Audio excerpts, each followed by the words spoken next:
India is the fastest growing large economy in the world. Do you believe that India's success globally, India's importance globally is directly linked to our economic status? Yeah, look, India clearly is an economic superpower.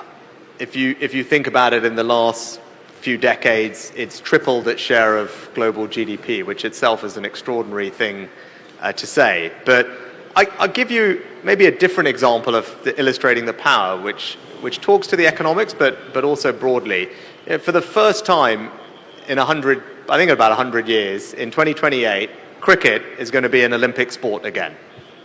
Right? Now, that is purely and simply because of India's new power and status in the world. Now, of course, there's an economic aspect to that because the broadcast rights are economically important to the IOC and the value in India will be higher if cricket is included. But it also, I think, speaks to the fact that if you've got 1.4 billion people becoming more economically, culturally, geopolitically significant, their desires, their needs, their wants are going to get recognition in the world. And I think cricket is a great example of that. But more broadly, look, of course, the economy is growing very fast. We talked about some of the things that are special about it. But I think when I look at economic growth going forward, a couple of things stand out to me: energy and technology.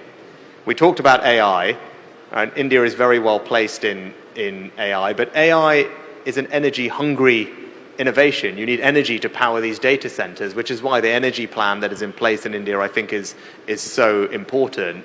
And then if you look at that Stanford Index that I mentioned that ranks all those countries, I was very proud to say the UK is third, but very close just behind us, catching up very quickly, India is fourth. And as Prime Minister Modi ji always used to remind me, India also just about overtook the UK with the number of unicorns that were created.